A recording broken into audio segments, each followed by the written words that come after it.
Okay, let's unpack this.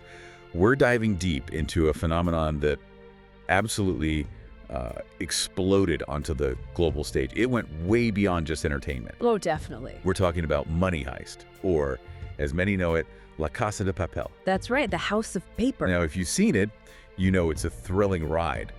But if you're thinking it's just another clever bank robbery story, well, we're here to challenge that a bit. Yeah, there's so much more going on beneath the surface. Exactly. Our mission today is to figure out how and why this series became such a huge cultural force, like almost a symbol of rebellion for millions of people. It really resonated. What made a show about, masked thieves connect as this story of revolution, love, defiance against the system. We want to look past the action and really understand the deeper questions it asks, its lasting impact. And what's really compelling right from the start is how the show frames itself. It's not just presented as a crime. It's positioned more like a philosophical statement, almost. It uses the whole idea of counterfeiting as this kind of perverse protest. Turning the system's tools back on itself. Precisely. It's a pretty bold way to critique a system that, let's be honest, many people already feel is unfair, like a heist happening in plain sight. That's a really key distinction.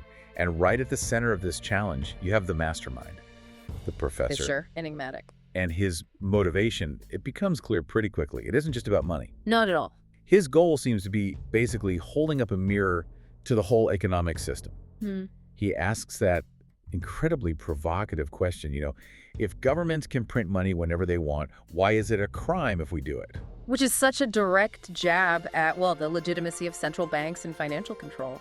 But do you think that's like a genuine philosophical point the show is making? Or is it maybe just a really clever way to get us rooting for the bad guys? Well, it's a bit of both, isn't it? Yeah. It's definitely a narrative device, no question. But it taps into something real. Like a public feeling. Exactly, a real underlying sentiment.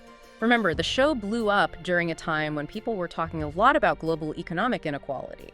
It connected with this sort of collective desire to question things. Okay, that makes sense. And look at how the professor picks his crew. It's not just about skills. He chooses people with broken pasts, yes, but also sharp minds, passionate hearts. Right. He's not just putting together a heist team.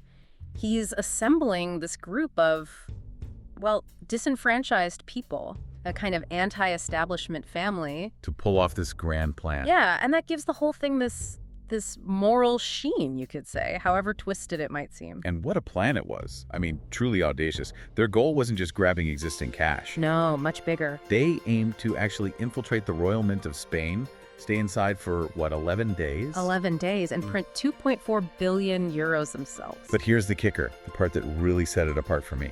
Yeah. That strict rule. Yes. The core principle. The whole plan depended on achieving this without harming a single person. Now, was that just tactical, smart planning? Or was it purely ideological, about keeping that moral sheen you mentioned? I think it was brilliant because it worked on both levels. Tactically, sure, it reduced the likelihood of police escalation, kept public opinion potentially on their side. Yeah, risk backlash. But ideologically, it completely transformed the mission. Yeah. By sticking to that no-harm rule, the crew, even though they're committing a massive crime, They become the protagonists in our eyes. instantly, it's like this carefully staged rebellion, a performance. It signals their aim isn't just destruction, it's disruption, exposure. Yeah. And every great performance needs a memorable cast, right? This crew, with their city names, each one brought such a unique personality, such internal conflict. Oh, absolutely. And what struck me is how their individual stuff wasn't just plot filler, it deepened the themes. Like Tokyo.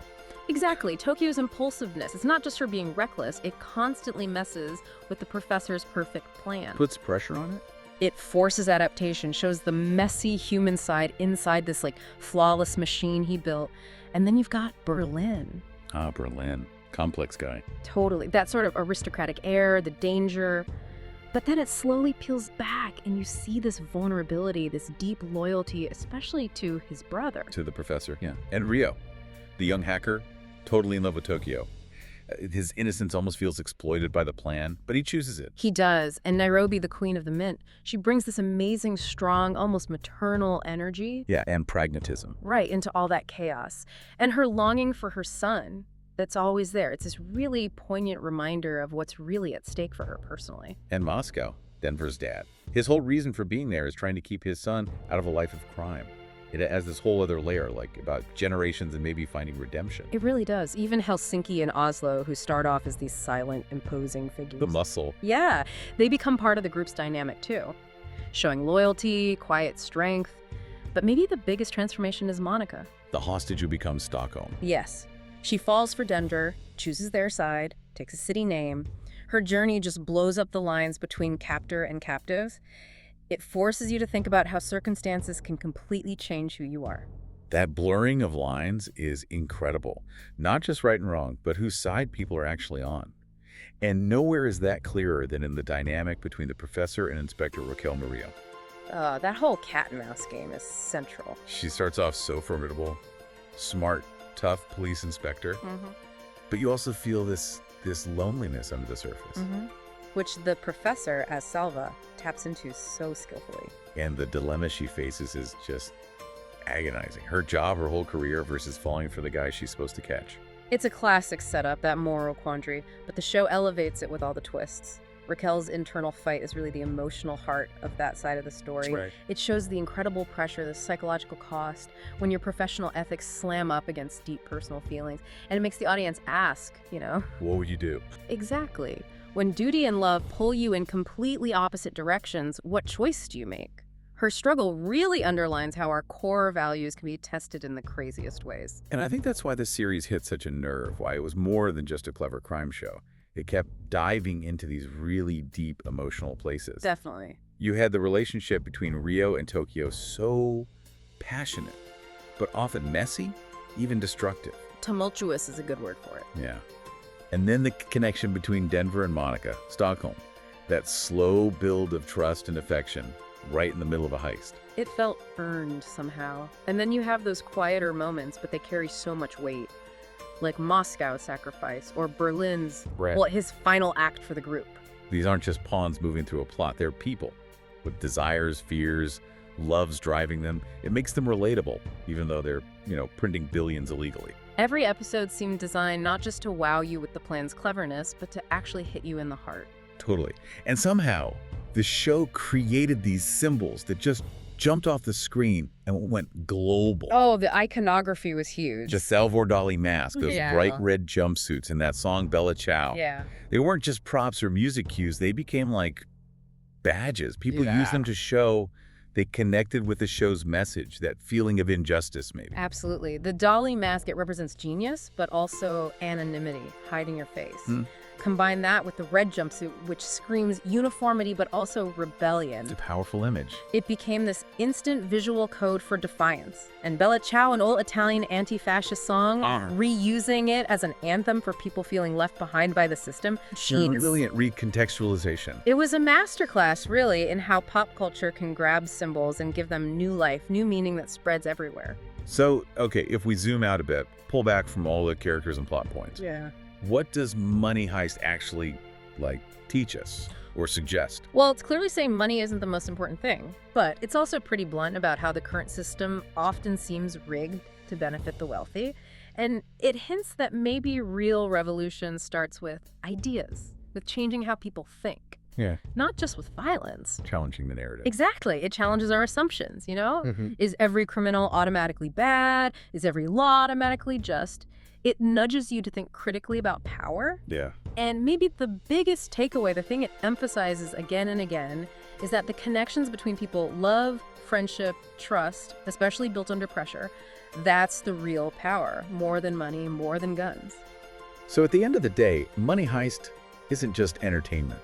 It feels like it's posing this bigger question about society wrapped up in a really exciting story.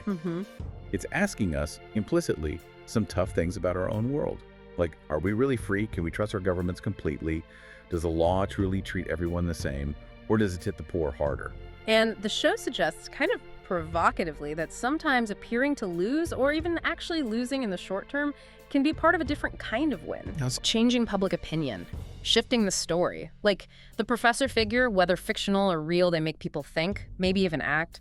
The show highlights how powerful ideas can be, how they can spark change, even if you don't win the heist in the traditional sense. It's about the long game, influence. Wow. Well, if you've been listening along, we really hope this deep dive gets you thinking again about Money Heist's impact, its deeper layers. Yeah, beyond just the thrill ride. Because, as the show itself seems to argue pretty powerfully, life. Well, life might be like an intricate plan, but inside that plan, the choice. Whether you're going to be a hero, a rebel, or maybe just a hostage to how things are, that choice is entirely yours. A provocative thought indeed. What will you choose?